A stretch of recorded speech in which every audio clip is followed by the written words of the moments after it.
And we're live. What's up, Kingdom of Rock? This is Matt Gibson, and we're here today with Todd Sucherman. How's it going, Todd? It's going well, gentlemen. How you guys doing? Doing good. Doing good. Awesome day. Awesome day. How's San Francisco doing up there, Mike? The weather window looks pretty good. Weather window is awesome. It's sunny and just windy enough to be cool. So the weather window is awesome.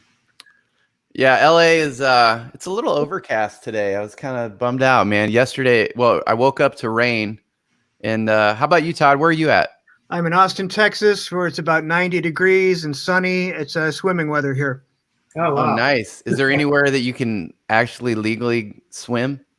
Yeah, right outside this wall in my pool. Right Oh, that's nice. We'll be over in like 5 minutes. I got to clean it first. There's a pretty nasty storm 2 days ago, so there's a lot of stuff in the pool at present. Yeah, the days of the pool owner, the cleaning is worth it these days, right? Yeah, definitely. So Okay. you get out there, you get some sun, get a little exercise. It's a good thing. And it would be worth it to me. If only we could fly out for a Todd pool party today. That would be awesome. But oh well. We'd even help you clean the pool, Todd. Mike, why don't you fuel up the private jet, the Kingdom of Rock jet, and we'll make a trip out there. Beautiful. I'll see what I can do. Texas is open. You can come. Yeah. Oh, that's right. That's right. So, if you guys don't know, Todd is the drummer for the amazing band Styx, and obviously he's more than just the drummer for Styx. He's released a new solo record, and you can tell by his amazing drum room there, which, man, it looks like a museum back there. He's been doing this for a while, and really very well respected in the drum community. I would almost go as far as saying like Todd is kind of like, you know, one of the greatest rock drummers, you know, that is around today. And he's if you look at his playing style and his, you know, when he breaks it down in all the instructional videos, you see, you know, it's like you're clearly a master of the drums, and it's such a privilege to have you on the show today, brother. Well, thank you very much for that. I deeply appreciate that. So Mike, what's on the agenda today? We're going to talk about the depressing music industry falling apart, or are we just gonna get right into the music? Well, I think we got to be. Everybody knows that the music industry is depressing. I think we just need to get rid of that, and maybe ask. We can get to some questions for Todd about what he's kind of doing while he's sheltered. But I think mostly, let's just talk about the record. What inspired it? Were there any production challenges or production concepts that were near and dear to your heart as you went through it, or was it a collection of songs that you wanted to release?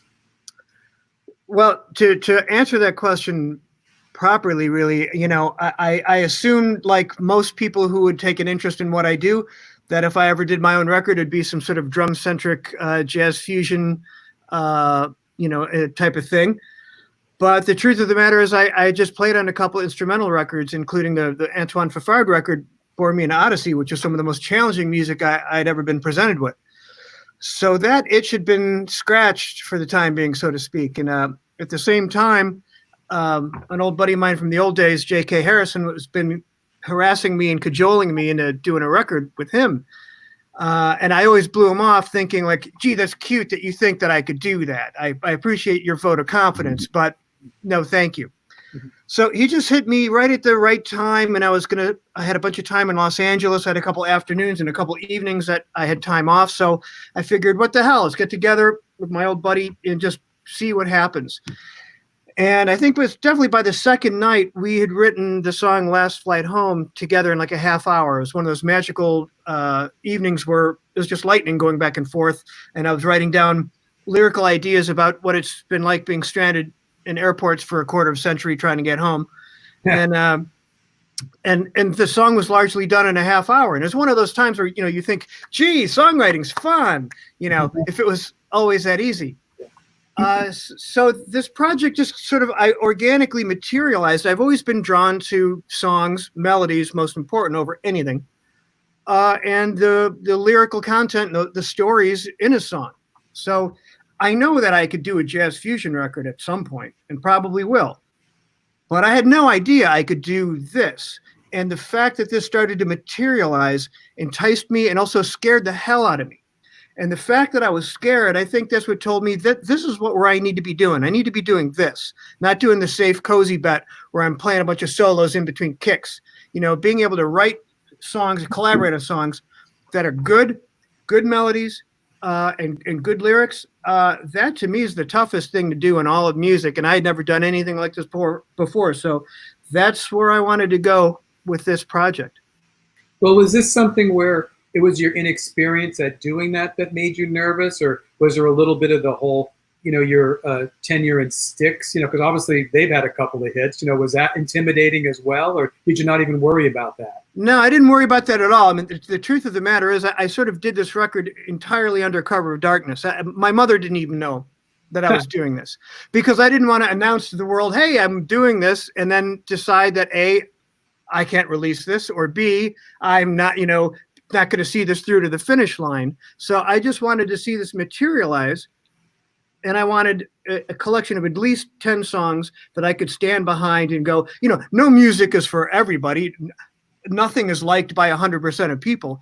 But I wanted to put out something that I'm like, you might not like it, but you can't say that sucks. It's good. You might not like it, but you can't say it sucks.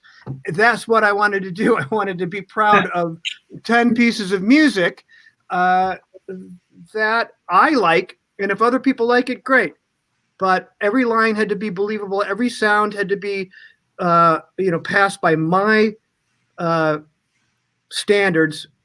And as a session drummer, this was a refreshing because, I play on other people's records, or I give people, session files from my computer in my studio, and it goes from Technicolor to black and white. What did you guys do to my drums? That happens all the time. Yeah.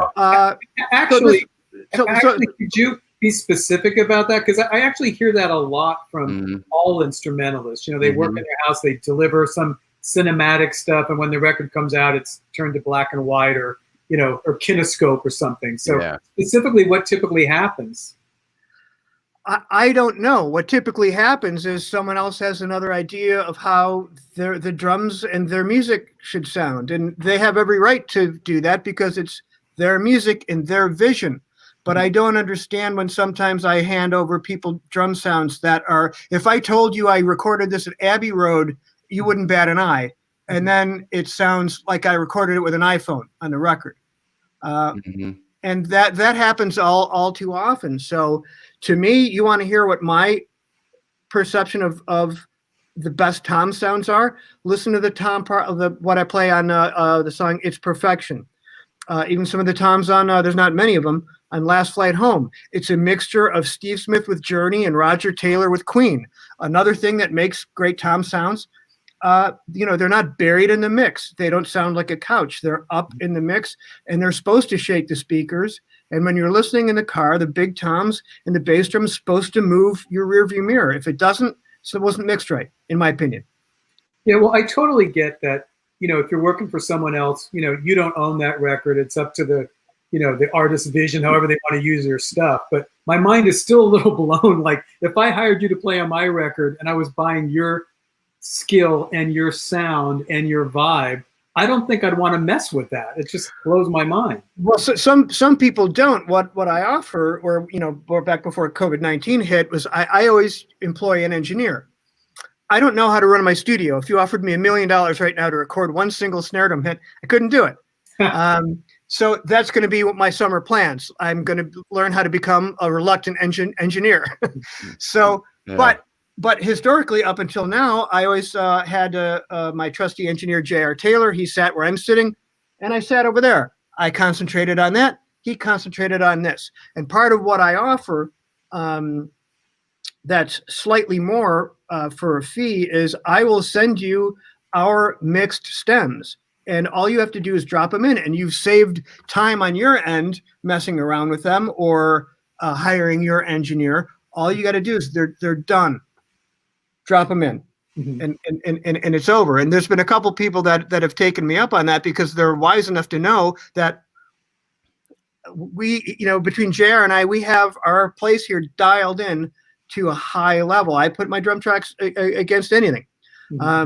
So to take that and then make it sound like this in the end is something that happens all too often, and I don't understand it. But again, it's their right and their prerogative.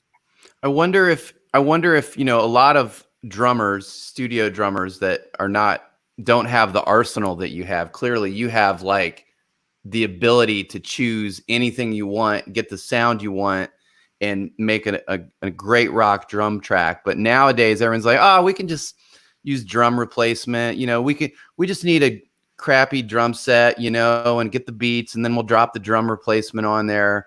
Like I think a lot of people have that attitude, but how would you, what would you say the value of having a completely done drum track versus using drum replacement and triggers and things like that? I mean, there's a million ways to do a million different things, and it depends on what you're going for. You could take an old kit with old heads and record it in an alley outside with one microphone, and if that's the right vibe for the thing, then it works. I've been surprised on sessions of things that work and things that don't work. But you can't. You could always take awesome sounds and lo-fi them, but you can't take crappy sounds and make them sound like $1 million complex either. Mm-hmm. So it's really up to, the beauty's in the ear of the beholder ultimately, and it's what you want to do. You can't replace the sound of air moving in a room with samples or hitting a piece of rubber. A cymbal right here, the cymbal, I can get 1 million sounds out of this cymbal. So to have something where it's just a sample, this sound, or even here's 9 samples of the same cymbal. Well, I can still get 1 million out of this one. And then there's also the attitude. If I'm playing with the intention of, I know your lyrics, and I know that this is a song about your dad dying, every hit is going to have that in there, as opposed to a sample supporting a song about your late father. You know what I mean? There's something that's very special on a very organic level that you can really get into as to why things can stand a greater chance of being magical and attaching themselves to your specific purpose. And I will say one thing I did have noticed about your playing is that you're really articulate on the cymbals. Like you have a lot of different voicings on the cymbals that are very precise and very like emotional, the way that you play. And I respect that about your playing quite a bit, actually. Thank you very much. I appreciate that. I mean, cymbals, they can add a lot to the emotional context of what's happening, or the choice of not using any can add to the same thing. You know what I mean? So it's not the amount of things. And, I got a large kit back there, but if you sent me your music and a Ringo kit, 1 rack and 1 floor does the trick, there's a 4-piece kit in there. Just because I have all that stuff doesn't mean that I have to play all of it on every song. That's the one thing I don't understand. Well, professional drummers know, but there's a lot of drummers out there who think they know, and they look at a kit and go, oh, John Bonham doesn't need all that. Well, there's a John Bonham kit in there too, if I need that. There's just more colors of the palette available if needed. Well, typically, I realize this is song by song, but like on your record, how would you cast your drum song? Because I know you've got a lot of snares, and as you said, you've got a kit you can configure any way you want. You probably got 1 million cymbals you can choose between. Do you look at each song as a particular, the same way as writing a song for my dead, or playing drums to my dead dad? Do you look at your own songs in that way and cast things differently? Yeah, the emotional content was everything. So I used the same kit, the same toms and bass drum on everything, because I wanted it to have some semblance of a cohesive unit. I didn't want it to sound like, 10 songs with 10 different drum sets. Mm-hmm. But there's a different snare on every track. I probably used maybe 6 different pairs of hi-hats. I used the same ride cymbal all the way through. Mm-hmm. I changed out a couple crash cymbals, but if you just change a couple key components, it could add a different flavor.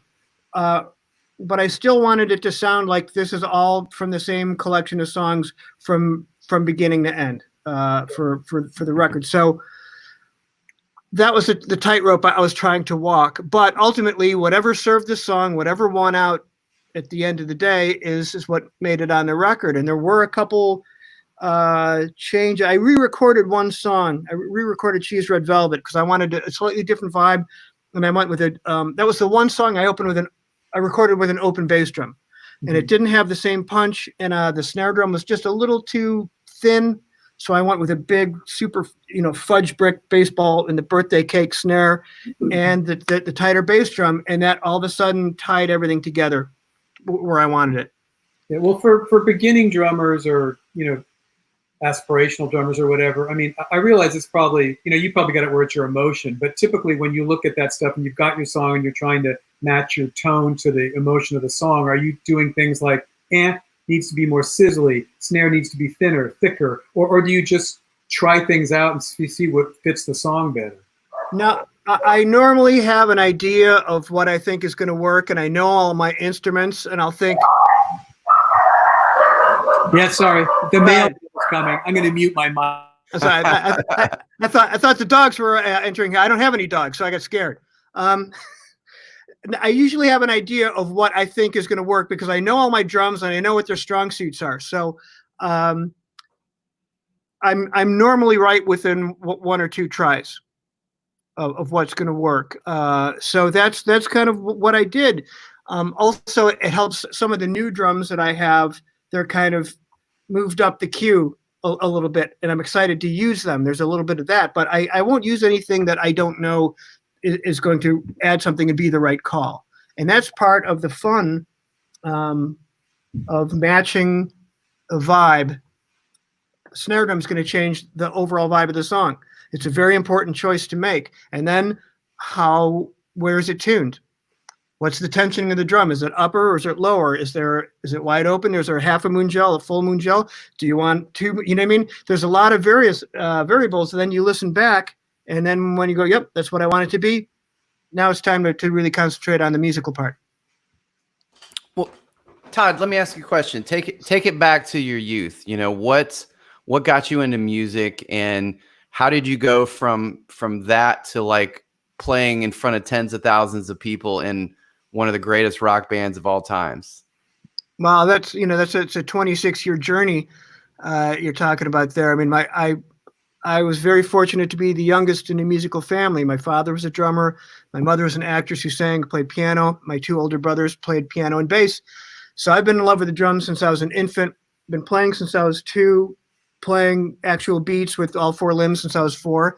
And playing professionally since I was 6 with my 2 older brothers that were 5 and 7 years older. We were the Sucherman brothers. We played parties and bar mitzvahs and all sorts of stuff. Cool.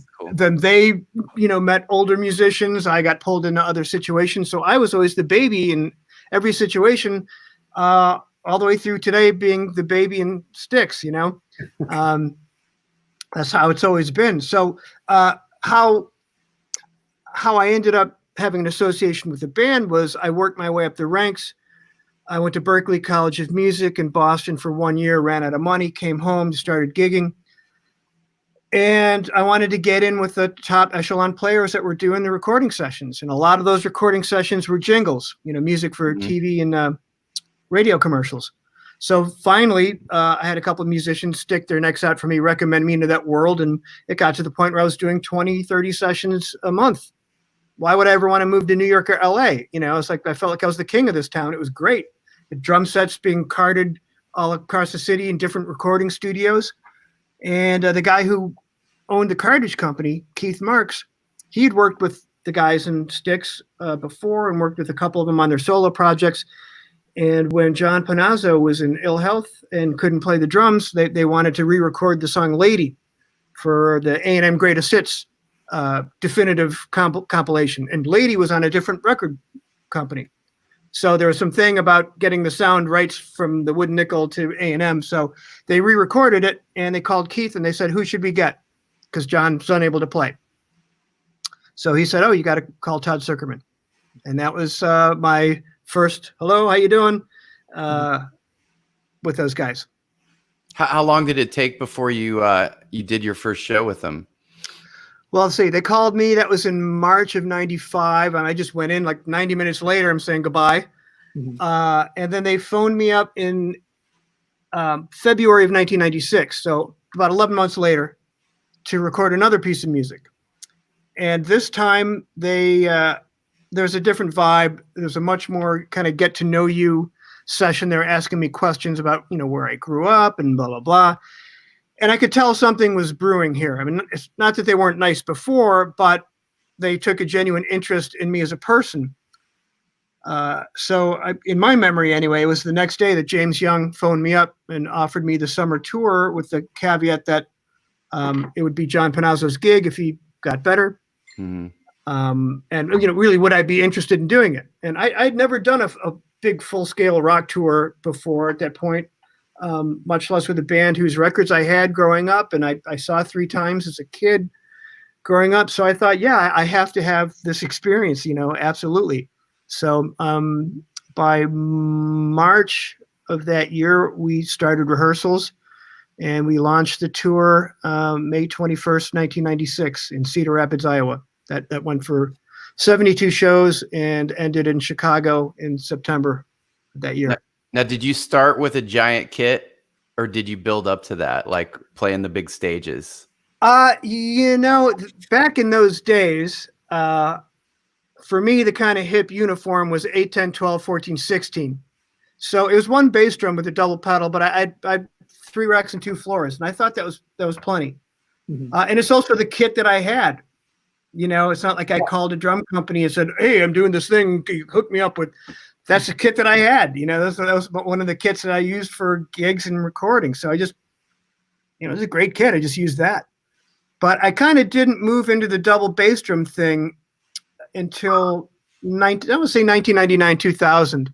Because for a while, double bass drums really, to me, took on a negative connotation, a very hairband metal thing. That I was sort of, I didn't want to reflect that. But I watched a lot of old footage from The Who with Keith Moon with the shallower toms and the 2 bass drums. And I thought, it's time to bring that vibe back. Not necessarily the double bass with 2 rag toms and 2 chinas up here, but bring that sort of Keith Moon screw you rock thing back a little bit. So that's the inspiration for me to do that. Well, that's awesome. I did want to real quick give a shout out to all the people watching here. We've got Richie Hayden, all you people making comments, John Pomplin, Frank Bowman, Denise Everhart, my cousin. Hi, Denise. Frank Bowman again. Raymond Trueblood, Debbie Asinas, great guitarist. Right on. She actually said, "Oh my gosh, it's Todd Styx." Big fan. Dana Parker. Yeah, she's actually my drummer in the Trouble with Monkeys. Hi, Dana. Oh, cool. Hi, Dana. Jonas Carlsbach. Oh, I just love your drumming. I've seen you play 2 times at Sweden Rock Festival in tears both times. Thank you. Paul Cuthbert, fantastic guys. Paul from New York. So if you guys have any questions for Todd, we try to make room at the end of the interview. If you guys have any stuff out there. So just go ahead and drop questions in the comments, and we'll try to either weave them into the interview or get them at the end. So Todd, you so like you get on this first big tour. Was that like the biggest crowd you'd ever played in front of up until that point? Yeah, I think so. I played to a couple big crowds with kind of backing other artists before, but to kind of get into the 18 to 22,000, and I think we had 35,000 in Montreal at a outdoor park. That was the biggest crowds I'd played to that point. Is there a cutoff of like crowd sizes where like the anxiety starts getting a little tricky to manage, or like it's a different experience and it's hard to wrap your head around it, or is it just get out there and do it? It's get out there and do it. I mean, I played to almost 100,000 at a 4th of July festival in Cincinnati and one somewhere in Nebraska, I want to say. But you kind of can't see it anymore, so it doesn't really matter, And I'm worrying about too many other things that takes my full attention to try and play as well and rise to the musical level that I want to play at every bar. I'm thinking about that and kind of not getting lost in the whole, gee, look at this, isn't this cool? Or, when I have guests out there, I can't think about if there's drummers I respect in the audience or my family's there or whatever, I have to close all that off and play the music. I'll see them after. We'll have a drink and have a laugh afterwards, but I don't need to ride some sort of useless wave of emotion that might affect the music in a way that wouldn't necessarily serve myself or the music well. So I just try to hone in on what's happening and making sure that I'm playing with the other guys and that, you know, I'm helping them do their thing. Well, what are some of the concerns? I mean, that's great that you're able to focus, you know, on your parts, but when you play on a stage like a Styx stage, is it, you know, monitoring? Is it, you know, what kind of elements come into your mind that you need to have locked in to make you comfortable? Well, you know, we're very fortunate that we've had, you know, by and large, the same crew for a number of years and you know, some people in the crew for decades. So it's a well-oiled machine where everything is like really pretty consistent from night to night. And Evan McElhaney, he's been our monitor guy for 10 years. Everything's dialed in. The only thing that could be weird is if there's, you know, is the stage hollow? Is it cement? Are the subs underneath? Are they out a little bit? Where's the PA hung?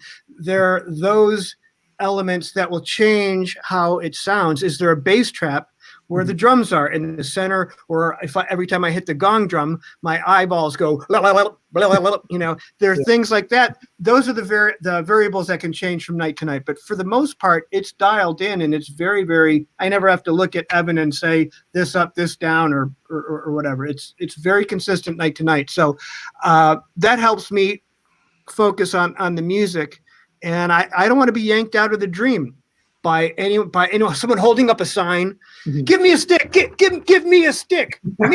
Give me. I want you to give me a. You know, it's like I'm doing this right now. I got to do this right now. So, and these guys are depending upon me, and the other listeners who are actually listening to the music, they're depending upon me to do this right now. I can't stop and go, okay, well, here you go. All right, so wait, Everett, stop. Here's a stick. Okay. You know, I have to concentrate on the music. Like, we'll see about that later on, you know? Well, as far as the, do you have any like throwing stick stories that went wrong? Yes. Yes. I got sued for one, and I never threw another one.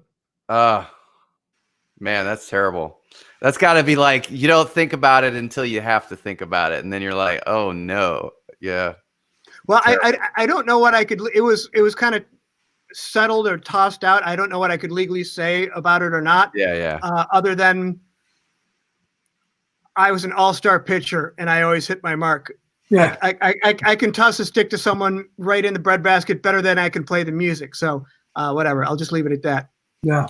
Well, you mentioned your awesome crew and everything. You know, obviously with the COVID crisis right now, you know, we know that, you know, artists are not playing tours and things like that, but you know, the people that are getting hit the hardest are probably the road crews and people like that. How are your people holding up? Everybody's holding up really well. You know, they're all very smart, resilient, and studious people. A lot of them have like little side gigs and side projects and artistic things that they can do and are doing. But it's a family. You know, I see my road family more than I see my real family. But everybody's doing well. And it's, you know, it hits everyone in this business. The crews, the local crews at every venue. Has a wide reach, this thing.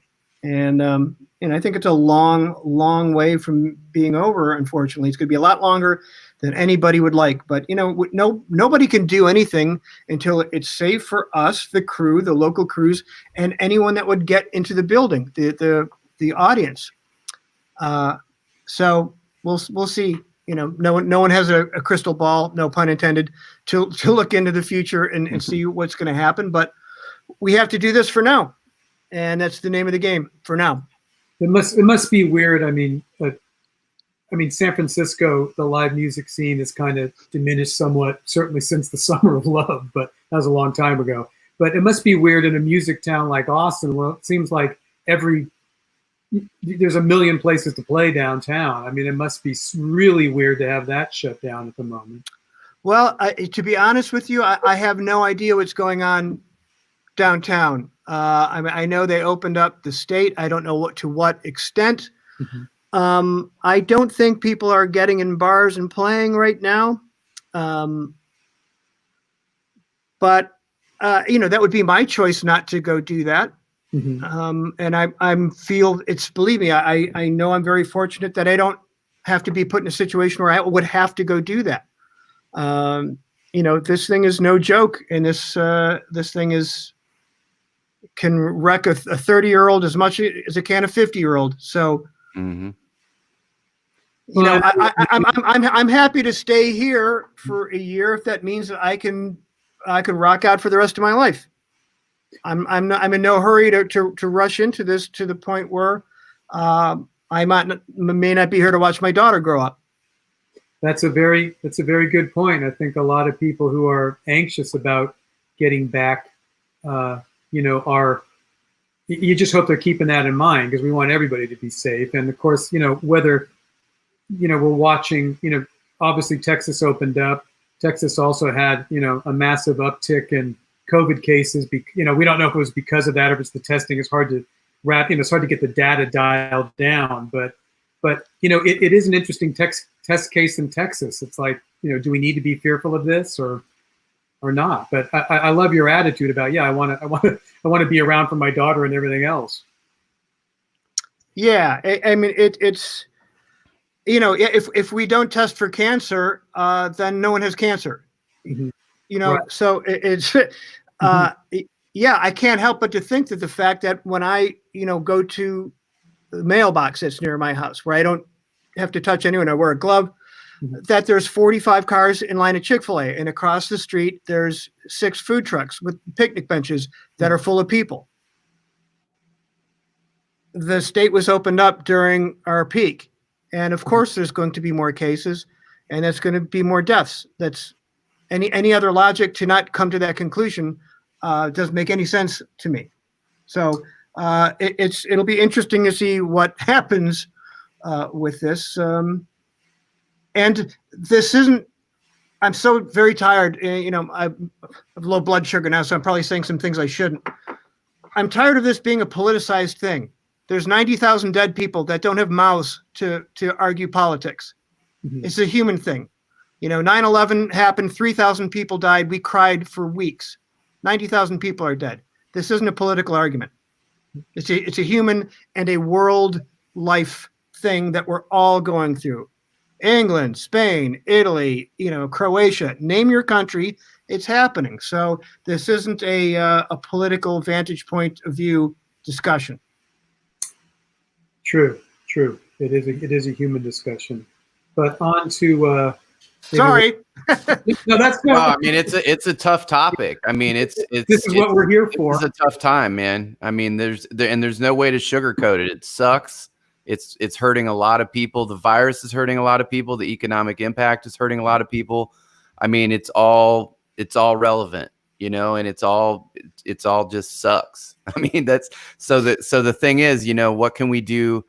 We know we're going to be, in the hole for a while. So we just got to figure out, what's going to be the new thing? What's, the early adopters, what's going to happen? What's going to change? What can we do now with our time to be effective and use it well? Well, I think from a personal standpoint, how we'll be looking at this is I'm trying to find the silver lining in this. I'm trying to look at the fact that I'm gone 9 months of the year. That's my job. Now I get to actually see my daughter grow up week to week for the first time since having her 6 years ago, or my wife having her rather. So I'm looking at that as something that's an experience I'll take with me for the rest of my days as I had this time. Financially, is it cool? No, but that's cool. And I want to learn how to run my recording studio. I think that's going to be cool. I don't want to. I'm going to be dragged kicking and screaming into it, but I have to learn a new skill. I think if we don't learn a new skill, read some books that we wanted to read, if you always wanted to learn how to speak Italian, whatever, now's the time to do it. And if we come out of this, no storm lasts forever. This will end at some point. If we can come out of this with a new skill or two and be proud of how we spent that time, then I think that's important stuff to take with us as we move on for the rest of our lives. If we sat around complaining, arguing politics, and just saying, I'm so bored, then that's, this was not a gift at all. I'm never bored. There's 20,000 books I'd like to read. I'd like to learn some new skills, and there's still never enough time to almost do any of that. So I can't get with the whole I'm so bored thing. But I think this would be the best way for us to spend this time, is trying to improve ourselves. Yeah, I mean, we should probably. It is a mind blower when, I can't go to the movies, or I can't go to a football game, and it's like, you're right. I mean, yeah, but you can improve yourself immensely. You could come out with 3 different languages, every book in the world written, 17,000 songs written, better on your instrument, whatever that may be. It's like, I agree. If somebody tells me they're bored, my jaw just drops. Really? And the one thing that we've realized, we've done about interviewed about 50 or 60 people in the last two and a half months, Mike and I. And, everyone's at home, obviously, so it's not that hard to get people on the show. But we have a guest community that's come out of that, where we all get together, show guests get together, and we meet up in Zoom. And I've got a meeting with a tech CEO today where we might be working on the next Spotify, the next new thing, in technology and artists and things. We have things where, we've got artists that are collaborating and have met each other through the show. I mean, the opportunity for human connection is unprecedented right now. And, people are learning technology now a little bit more and getting connected. Facebook just launched a new thing, kind of like Zoom or whatever, that's, where people are just able to get in chat rooms and hang out. So I really think your net worth is your network is a valid point when it comes to your music career and your business, So what are you doing to connect with people over this time, Todd? Obviously, you're here today. This is one way. My record has kept me very busy over these last several weeks because that's been the main focus. The record was done, mixed, mastered, manufactured, and sent to my house, and then COVID-19 hit. And I thought, well, I can't release a record in the middle of all this. And my wife agreed, and we scrapped it indefinitely. But then I had some, dear musical friends and confidants say to me, well, man, you have this, it's done. Maybe now's the time that people could sit and listen like never before, or since the 60s or 70s when they put on headphones and you hold the record in your lap for the whole ride, And I kept hearing this, and finally my wife started to change her tune. But my head and heart were still very, very much conflicted. So I made a video. I posted it on my 2 Facebook pages, Instagram and YouTube, saying, hey, I have this record. It's done. But would you buy new music now? Or would you even be interested in new music now? Should I wait for brighter days, or should I go full steam ahead with this? And it was 99.9 resounding, yes, please release the music. So I moved up the release date from May 30th to May 2nd with no infrastructure, no plan, nothing. Not that part of the website built, and sort of went into overdrive to kind of make this all happen and be able to handle it. So that's kept me very busy musically. The other thing that I'm doing is I'm spending time here trying to stay sharp and focused and in shape, because when this is over, whenever it is, I don't want to feel like I'm 105 years old when I play the first show, Also, if this hadn't happened, if life had continued in a normal fashion, I would have recorded the new Styx record last month in Nashville. Mm-hmm. and there's something like 16 songs or something like that. So I want to keep rotating those in my practice sessions so I can keep sharp on what I wanted to play. I don't want to, again, have the, okay, come to Nashville, do the record. What did I used to want to play here? I had some good ideas. You know, I don't want to have that sensation occur. So I'm spending a lot of time here. I also, Drumeo released my rock drumming masterclass as a standalone purchase, which is a 15-hour, 26 lesson plan with bonuses, 15 play along songs from records that I've done with real musicians, you know, not drum clinic computer music. So I'm about to kind of promote that to help drummers spend their time with an actual lesson plan that is going to be between 6 to 12 months of work that's laid out with assignments and a focus week to week. So that's kind of what I'm doing. And like I said, I want to learn how to run my studio so I can actually play on some records that I've been unable to play on. As an educator, Todd, what are some of the elements that you feel holds a drummer back from evolving and improving, which I'm sure you probably address in your lesson plan, but just for the sake of articulating it here? Well, one thing that I do, especially in the live masterclass, where I travel to different drum shop hosts in their cities, where I could actually see and touch their hands and do something. Most drummers are doing something physically with their hands or their bodies that are keeping them from being able to physically get to the next step. You can't throw a 90-mile-an-hour fastball with a stiff arm. Right. And I see a lot of drummers trying, that's an analogy I use. There are certain things with the grip not leaving a space between the thumb and the finger. They're doing a tight grip. And you can't play fast swing time patterns with that, or fast, you know, 1-E-N, 2-E-N, dig-a-da, dig-a-ding, dig-a-da, dig-a-ding, dig-a-da, dig-a-ding, dig-a-da, dig-a-da, dig-a-da, dig-a-da, dig-a-da. You know, you have to have that space here. If you do it like this and you're playing like this, the way a lot of drummers do, and the pinky goes out, which is tension all the way up the hand, you can't do that for more than a bar or two, and it doesn't sound good, and it doesn't flow, it doesn't swing. So there's a lot of physical things that I talk about, and then once we get that together, now we can move into more musical ideas for the hands, grooves, whatever it is. But between my Methods and Mechanics DVDs, which are 9 hours, and then there's 15 hours with the Drumeo Rock Drumming Masterclass, I've kind of encapsulated everything that I could possibly have to share or offer with anyone. I wanted to mention. Hold on just a second. Jonas is actually. Can you mention your lesson plan again? He says he wants to buy. Yeah, that's what I was going to say that too. It's Rock Drumming Masterclass from Drumeo. If you go to drumeo.com, they have different packs. Look for Rock Drumming Masterclass.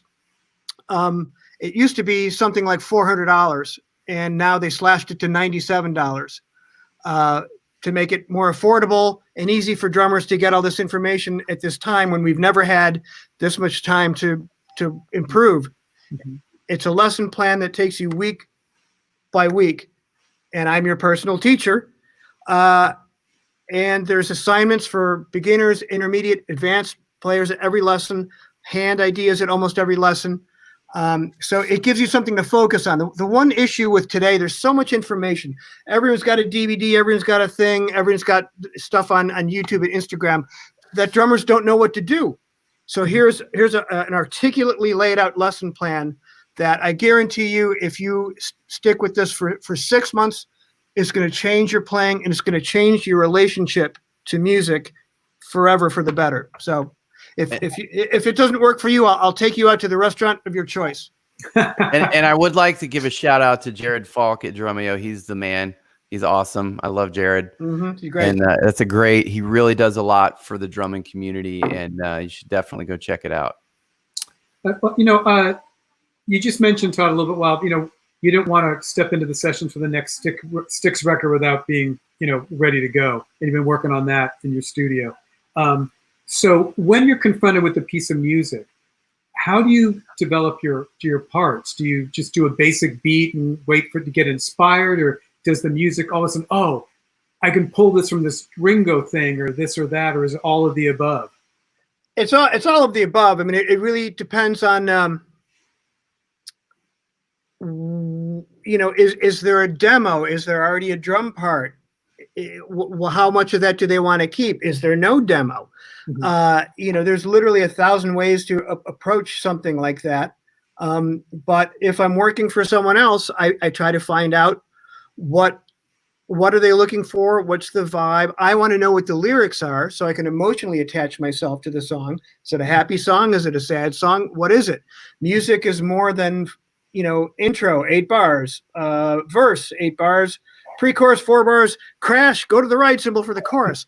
You have to emotionally attach yourself to the piece of music. And if you know what the story is, then and only then can you truly emotionally attach yourself to it. If you don't give a damn what the lyrics are of a song, whether it's you're playing Sweet Home Alabama at a bar or an original piece of music for someone else, if you don't know the lyrics, then you're a cinematographer on a movie where you don't know what the script is and you don't care what the script is.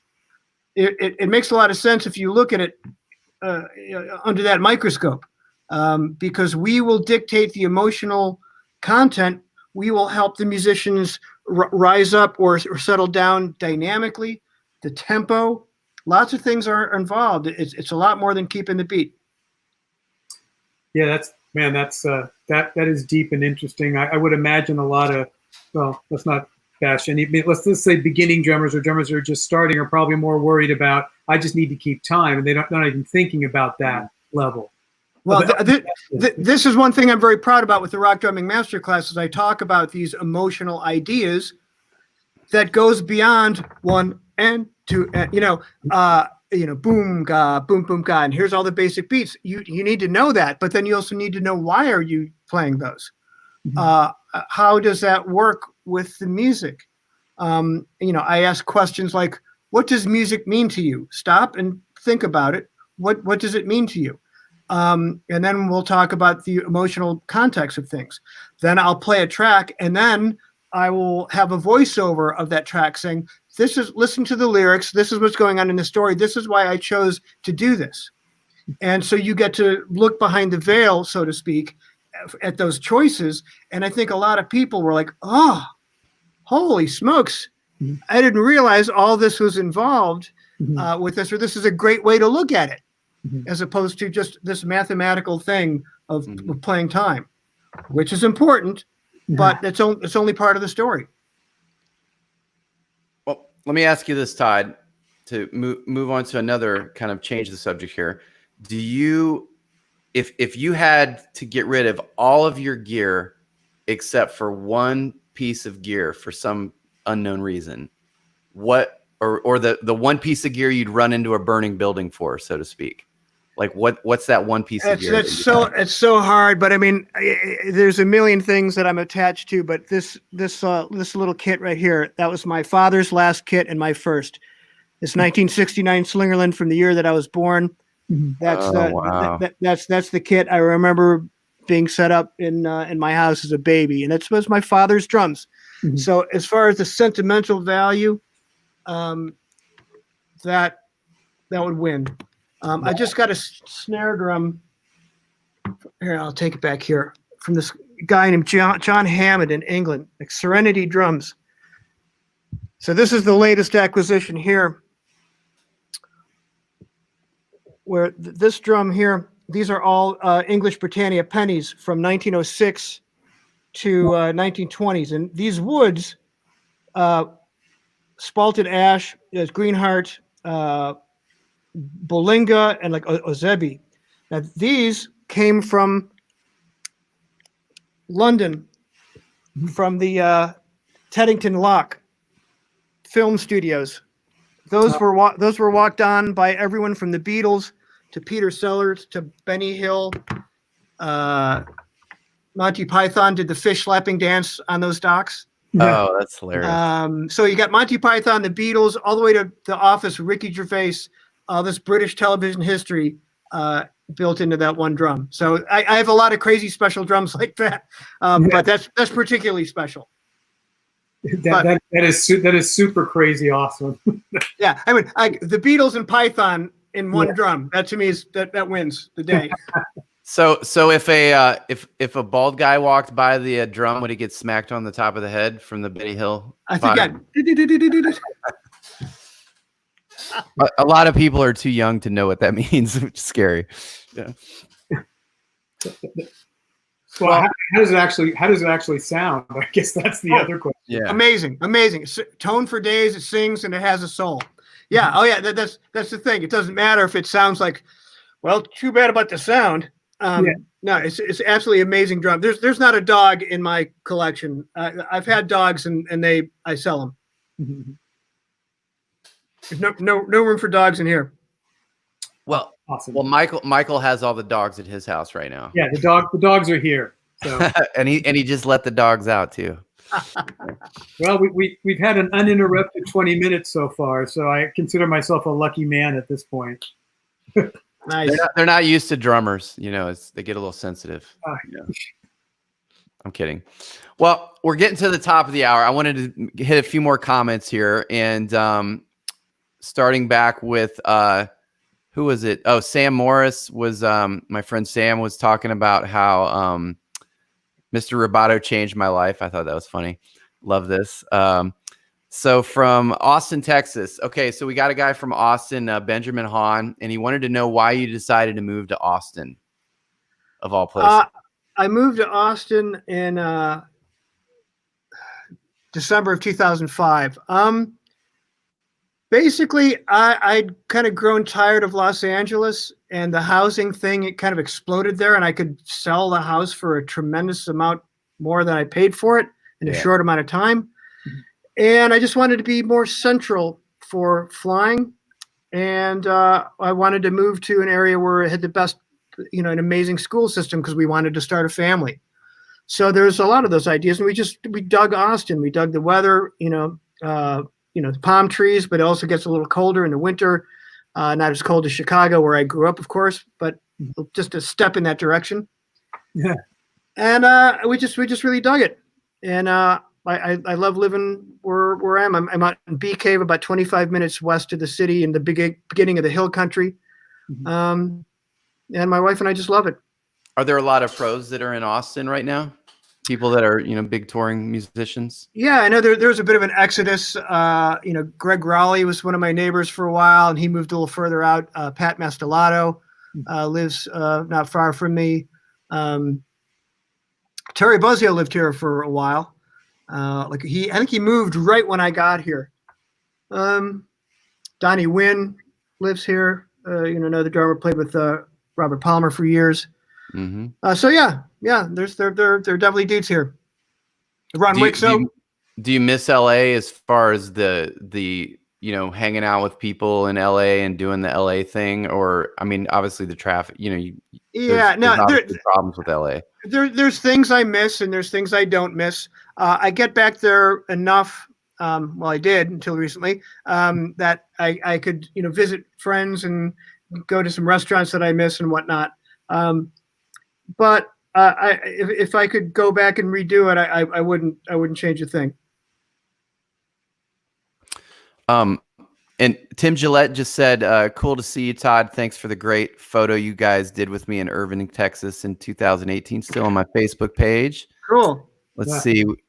Mark Natal says, epic drum collection, beautiful Slingerland kit. What a wonderful story attached. And thank you. Let's see. Richard Serrato, great stuff, Todd. Looks like we just got a lot of drummers on here, so that's cool. Are you? There's a lot of drummers. Where's the questions? I know. Everyone's just like, man, I want that drum. Where's the, I guess Matt and I are just so awesome interviewers that we've already taken everything. Covered it all. Yeah. I don't think so. Well, Todd, we're going to wrap up here. We're getting close to the top of the hour, but last words for everybody, just kind of everybody will get a little wrap up here. So. Yeah. Like I said, these are troubled times for all of us, and let's see what we could do to be caring and conscientious and kind to each other and understanding of each other as much as we can. Work on ourselves so that we can come out of this with a new skill, a new idea, a new love for everybody. I mean, it's going to be, when this is over, I mean, I imagine myself just crying at dumb stuff like stepping out of the car and going to the Austin airport for the first time, hugging the guys in my band, seeing everyone in the crew, playing that first show. I'm going to be an absolute mess. But I look forward to that time. It's going to be wonderful. It's going to be glorious on the other side of this. But we have to stay in and stay safe and do what we can so we can get to the other side of this as soon as possible. And as many of us still living and breathing on this planet, that's what we got to do. I wish everyone health and safety. I wish everyone the best. And that's my view of humanity without getting cheesy. I mean, I freaking love everyone. It breaks my heart to see all this arguing. There's stuff worth arguing about for sure, but now it's a different thing. It's a different thing that's upon us, and history is going to judge us of how we conducted ourselves during this time. Bravo to that. All right, Mike, take us home. What do you got, brother?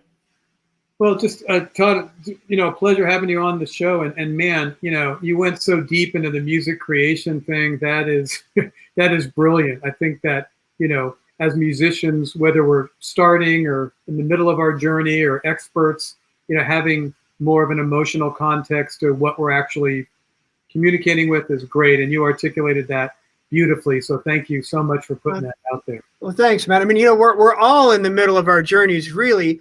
There's no, something I talk about is there's no spiking the ball in the end zone with this.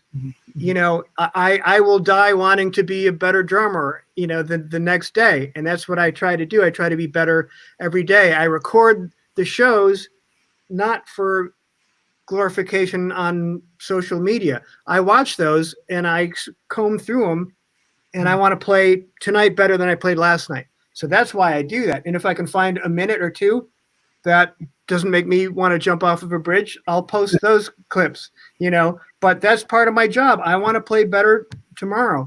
And if, most musicians that take this seriously, that's how they feel about it too. So that if that helps anyone focus right now with their time, now's a great time to focus and get it together. It's amazing because I'm having a senior moment, but Matt, who's the lead singer, guitarist of The Cure? Oh my God! Mike just told me Robert Smith. Yeah. When they, what you just said, Todd, was interesting because when they play concerts, Robert has everything taped, and when he gets on the bus to travel the next gig, he listens to all those things and actually gives the band notes the next day. I mean, that is how committed he is to making sure that band is the best it can be every single show. So I love hearing that you go through, once again, not for hey, I'm awesome, but for what can I do better?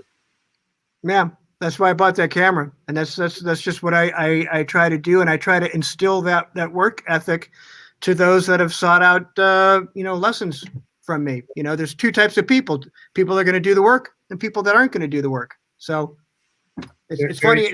It's funny how people who do the work, they will reap the rewards from it, Well, Todd, thank you so much for being on the show. You're a beautiful person. I love the things that you contributed and shared with the community here. I love your spirit and your dedication to your art. Thank you, man. I think a lot of people can benefit from looking at you as a role model, as a professional musician. And yeah. I would like to ask, where can people find out more about you? Tell them real quick the name of your record and your single that's out, for the video and all that stuff. All right, the name of the record's Last Flight Home. It's available on all digital platforms right now, but the only place to get a hard copy, a signed copy, high-resolution WAV files, or limited edition 180-gram hand-signed vinyl would be at my website, toddsucherman.com, SUCHERMAN, toddsucherman.com. I'll hand sign them and I ship them to you myself. So awesome. Thanks, guys. Okay, cool. And I just wanted to remind everybody, if you want to be part of our community meetups, go to the Kingdom of Rock Backstage Pass Facebook group and sign up. We do like Zooms and things for fans of the show. A lot of musicians will show up. And then for show guests, we do have a show guest meetup, which Todd, I'll send you an invite to that if you ever want to come. Cool. We just all get together and talk shop and, see what we can do to help each other out. So I'm Matt Gibson, Michael Melenda, Todd Sucherman, Kingdom of Rock out, and you all have a great day. Gentlemen, thank you very much. Cheers. Bye-bye.